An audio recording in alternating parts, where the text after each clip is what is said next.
Devant nous. Désertification, écologie, vous avez évoqué tous ces thèmes. J'ai l'impression, Père Péqueux, vous me dites si je me trompe, qu'on est là dans ce qu'appelle le pape François l'écologie intégrale dans sa dernière encyclique Laudato Si. Est-ce que c'est le cas? Tout à fait. Avec cette conscience que dans Laudato Si, tout est lié. C'est-à-dire que le pape ne série pas les choses une par une en disant tel continent s'occupera de ceci ou cela. Non, tout est lié. Et le développement intégral, avec la reprise aussi du thème qui était un thème développé par Benoît XVI, de l'écologie humaine. C'est que souvent on parle d'écologie en parlant du climat, des matières premières, etc. Non, l'écologie humaine. C'est quoi l'écologie humaine concrètement ? C'est faire que tout être vivant ait la possibilité d'avoir une vie équilibrée, d'avoir une culture, d'avoir une santé, d'avoir une place dans une société. Or, aujourd'hui, l'écologie humaine n'est pas respectée. Et ce qui vient d'être dit sur l'Afrique peut être dit sur d'autres continents. Actuellement, 2,5 milliards d'hommes n'ont pas la nourriture nécessaire. Mais 3 milliards n'ont pas les soins nécessaires. Ce qui veut dire que sur 7,5 milliards de notre monde, il y a un enjeu fondamental à ce que cette écologie humaine puisse être prise en compte, se développer. Or, il me semble que l'écologie est considérée encore comme une affaire de riches, alors que c'est une affaire qui, je crois, peut expliquer aussi bien des choses en termes de migration. C'est que si on ne prend pas au sérieux l'état des populations et le besoin d'un équilibre, d'un développement, eh bien, la charge migratoire ne sera qu'en s'amplifiant.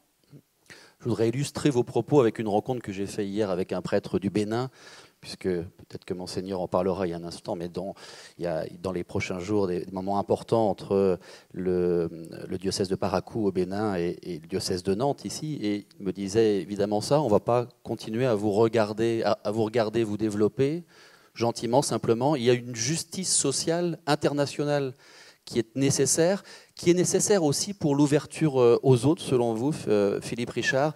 Si il n'y a pas cette justice sociale, il ne peut pas y avoir une ouverture saine aux autres. Oui, en fait, là aussi, on a des chiffres qu'on peut raccourcir, mais on est quand même dans un paradigme aujourd'hui qui est celui d'un quart de l'humanité à peu près qui vit avec les 3/4 des ressources. Ce qui veut dire qu'à l'inverse, il y a les 3/4 de l'humanité qui vivent avec seulement 1/4 de ressources qui sont mobilisées pour eux. Donc le paradigme, il est là, c'est-à-dire qu'est-ce qu'on fait avec ça ? Forcément, si ce paradigme il demeure, et malheureusement, des fois on est un peu pessimiste parce qu'on ne voit pas comment cette organisation du monde va pouvoir changer du tout au tout. Il y a des réalités économiques, il y a des forces en présence sur le plan économique, etc., industriel, qui ne vont pas dans le sens de... Et puis il y a aussi nos modes de vie qui sont qu'aujourd'hui, personne n'a envie de remettre en cause ici même son mode de vie. Bon, ne serait-ce que diminuer, ça ne veut rien dire, mais si on disait par exemple il faut diminuer de 20% 20% je ne sais même pas de quoi, mais 20% de notre mode de vie pour aider le Sud, même ça ne veut rien dire du tout. Donc comment faire aujourd'hui, effectivement, pour faire en sorte que la mobilisation des ressources, qui est finalement essentiellement au profit d'1/4 de la population, puisse mieux bénéficier aux 3/4 qui frappent à notre porte de manière tout à fait légitime. Je vais juste prendre un tout petit exemple. Quand on faisait des missions pour les Nations Unies, à un moment donné, on travaillait sur le standard de la détention. Donc, on allait visiter des prisons. D'ailleurs, j'étais au Bénin, beaucoup aussi, même à Parakou ou ailleurs. Et on rencontrait des prisons qui étaient dans des états de... On ne peut pas imaginer ce que c'est qu'une prison en Afrique. C'est abominable. La prison de Bangui, que je connais bien, bon, etc. Ou même, il n'y a plus de gardiens dans la prison à Bangui parce qu'on jette les gens à l'intérieur et puis on leur passe la nourriture par des sas, puis ils se débrouillent et ils s'entretuent à l'intérieur. Bon. Alors, quand on discute avec les responsables de ces institutions, ils nous disent mais vous êtes bien gentils, les Européens, avec vos normes onusiennes, etc., effectivement, mais comment voulez-vous qu'on mette un franc CFA dans les prisons alors même que nos élèves n'ont pas d'école? Alors, qu'est-ce qu'on fait avec ça? À la fois, on vient, entre guillemets, imposer des règles, et en même temps, le pays n'a pas ou n'est pas suffisamment, régulé pour gérer les ressources soviétiques. C'est un énorme problème de société. C'est une société internationale. Alors, en tant que chef d'établissement, vous êtes peut-être en train de vous dire, mais alors, c'est bien beau tout ça, c'est des beaux discours, mais alors concrètement, comment je fais passer tout ça, moi, à mes élèves, à mes équipes d'enseignants, l'éco-responsabilité, comment ça peut être mis en place, tout ça? Je vous propose de regarder une vidéo d'un projet d'établissement qui est basé justement sur l'éco-responsabilité. Ça se passe au lycée Sacré-Cœur.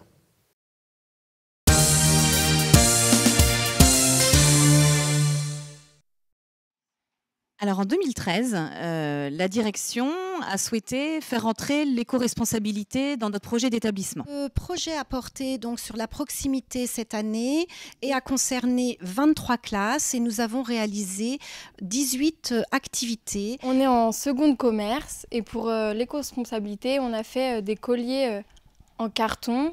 Alors le carton, on l'a récupéré dans des paquets de gâteaux et on a pris des fils. Et la colle, on l'a fait à base de farine et d'eau. Notre but a été de faire découvrir aux personnes de notre lycée que nous pouvons faire des bijoux en carton sans épuiser les ressources naturelles. Nous, on est en classe de première STMG. Du coup, on est allé à la rencontre du collectif La Boîte à Vélo, qui est composé de 18 entrepreneurs, qui sont des entrepreneurs indépendants et qui se déplacent à vélo, en fait. C'est leur spécificité. On a suivi chaque entrepreneur pendant toute une journée et on a dû faire un portrait de leur métier et pourquoi ils avaient choisi le vélo. C'est dans le cadre de l'éco-responsabilité qu'ils ont décidé de mener leur activité à vélo. Le fait de travailler à vélo, ça avait des avantages et des inconvénients.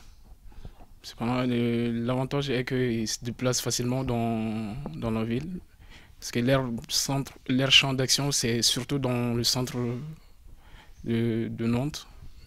Comme inconvénient, on peut dire que c'est surtout la météo, parce qu'ils sont à vélo. Bon, ils ont des équipements pour se protéger contre la pluie et le mauvais temps, mais c'est un des premiers inconvénients, surtout.